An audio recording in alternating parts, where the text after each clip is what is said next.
everyone, welcome to another video. Today I'm going to be doing a little mid-year reading check.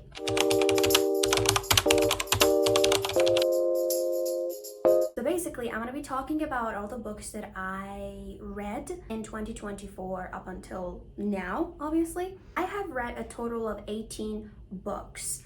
And my Goodreads reading challenge is 20 books. I am not a fast reader, but I used to be able to read 50 books a year. Why did I choose only 20 this year? Is because last year I had like a 9-to-5 job and I honestly didn't have the time to read at all. And overall, I read 12 books. So this year I started off with the 12 book reading challenge. And then after finishing the 12 books, I decided to upgrade it to 20. And I'm guessing that I have to upgrade it again because I've already read like 18 books and there are only 2 books left that I will probably read until the end of the year. Enough of me talking about my Goodreads challenge. Let's start with the first book that I read in 2024. So the first book that I read in 2024 was Heartstopper Volume 5. I gave this book 5 stars. I have already talked about Heartstopper on my channel before. It's one of my favorite graphic novels ever, and it's about Nick and Charlie and their friendship and their love. As I have mentioned before, this book, despite it being very wholesome, very cute, it also deals with a lot of heavy topics such as bullying, self-harm, and identity crisis, eating disorders, so please make sure to check out the trigger warnings before picking the series up. And then right after that, I read Devotions by Mary Oliver. This is my favorite poetry collection ever. I gave this book 4 stars if I'm not mistaken.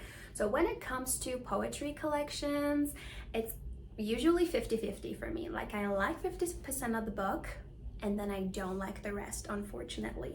But with this book, I believe I enjoyed 85%, maybe 90% of the book. It's a collection of Mary Oliver's best works. Most of them are about love and passion for nature, enjoying the little things, appreciating life. I would like to read some of my favorite poems. This is probably my favorite poem out of the whole collection. Truly, we live with mysteries too marvelous to be understood.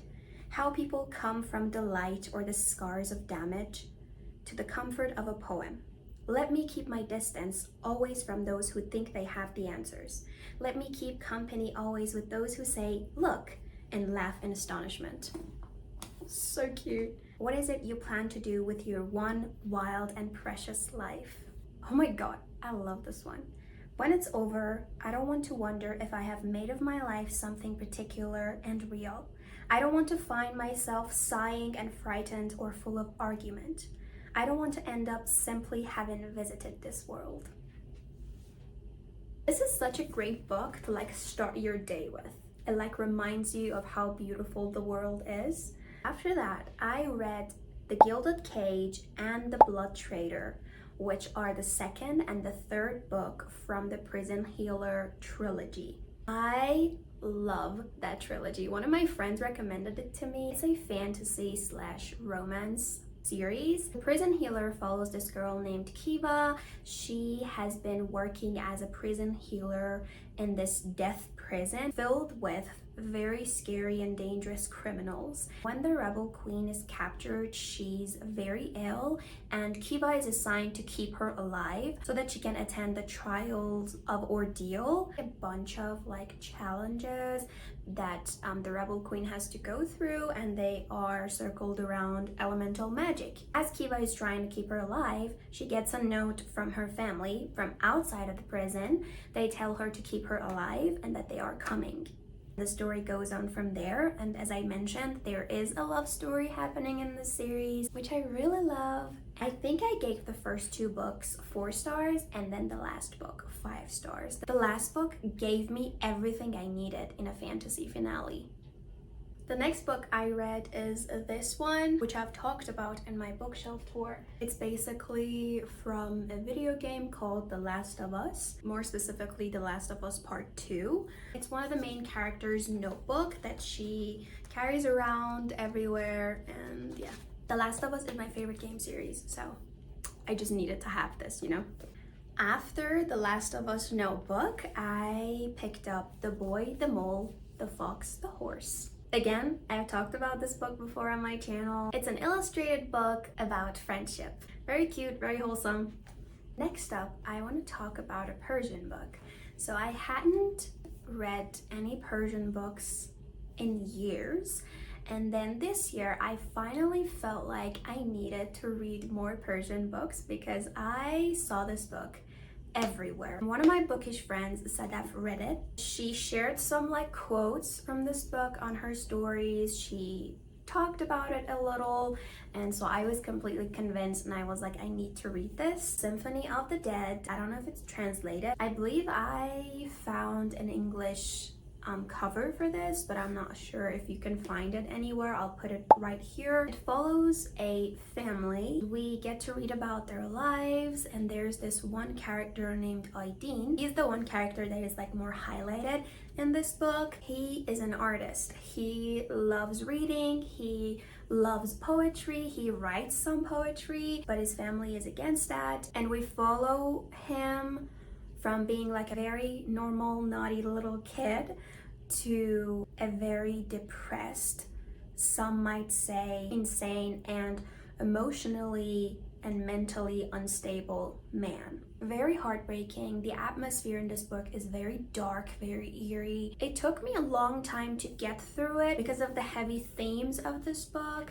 I forgot to mention that Aydin falls in love with this Christian girl in this book, and he himself is Muslim, like his family is Muslim, so they're kind of against their marriage and everything. The love story was very beautiful. The writing style, perfection. I need to read more from this author. I gave Symphony of the Dead 4 stars. After reading Symphony of the Dead, I really wanted to try some more Persian authors. If you didn't know, I'm a mood reader. I was in the mood for poetry, so I decided to pick up lofi.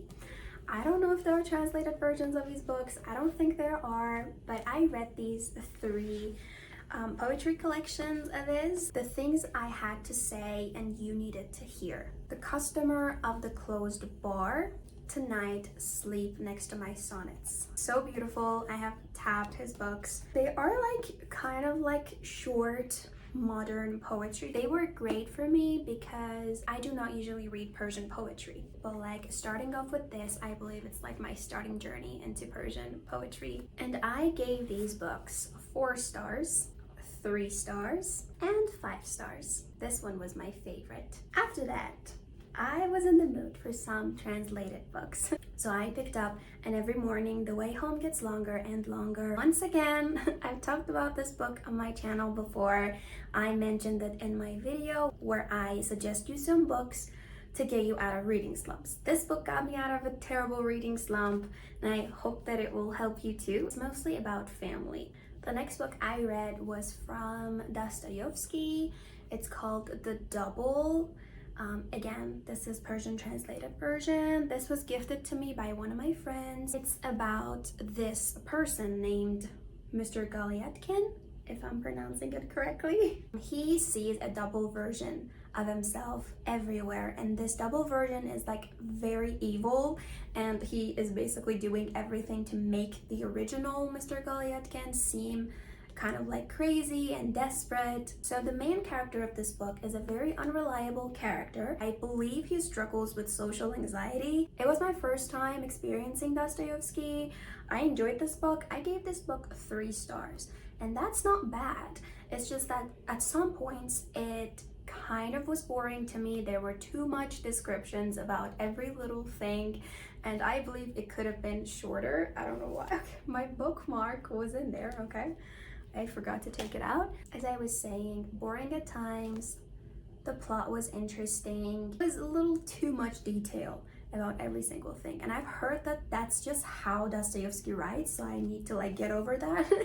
But yeah, it was my first time reading it. I enjoyed it. I plan on reading more from this author. After Dostoevsky, I picked this book up, The Enemy's Cosmetic, or The Enemy's Makeup. This is a French book by Amélie Nothomb. Amélie Nothomb is my friend Kezzy's favorite author, or like one of her favorite authors. She recommended me this book and I read it, really enjoyed it. It's about a man that has a delayed flight and he's just like sitting in the airport until this person sits next to him and then starts talking non-stop. And then after a while we see the main character banging his head against the wall and everyone is like, what the frick is happening? What happened during this conversation? This whole book is the conversation between the main character and that annoying stranger. I gave this book 4 stars. I definitely enjoyed it, but there were some like uncomfortable topics that I had to read. Check the trigger warnings if you want to read this. I did not do that before picking it up. Next up, I decided to read some romance books. I read Mile High and The Right Move. I gave Mile High a 4 stars and The Right Move 5 stars. They're both from the Windy City series and they're both sports romance, so if you're interested in that, you can pick them up. Each book follows a different couple. In the first one, we have kind of like an enemies to lovers dynamic. The Right Move, one of my favorite romance books of all time. It like follows a sort of like friends to lovers, grumpy sunshine dynamic, literally perfection. When I got some romance injected into my veins, I decided to pick up a mystery thriller horror book. I picked Hidden Pictures for my Summerween. Summerween was a readathon that took place during July. It was like a week-long readathon. I have a reading vlog for it. I don't want to talk too much about it. You can watch the video. I gave it 4 stars. After Hidden Pictures, I again sort of tumbled down the rabbit hole into a reading slump. I picked up this short story collection to help me get out of it, and it kind of did. This book I believe I mentioned in my last vlog. It's by Zoya Pirzad and it's called Just Like the Other Evenings. I don't know if it's been translated into English.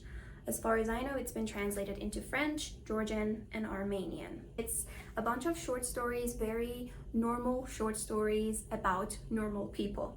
Just like very about regular, everyday, normal lives. Very simple, easy to read, helps you out of a reading slump, and I gave it 3 stars. After that book, I picked up a graphic novel, and it was called Persepolis, The Story of a Childhood. I fully discussed this book in my last video. It's kind of like a memoir with illustrations. She basically explains the history of Iran through the eyes of a child. She talks about the revolution that happened in Iran, the 8-year-long war that happened, and how she and her family dealt with it all. I gave this book 4 stars. That is all for today. I hope you guys enjoyed this video. If you did, please make sure to like it, comment down your thoughts, share it with your friends, and don't forget to subscribe because I would really appreciate it. I hope you have a nice day or night, and I'll see you in my next video. Bye!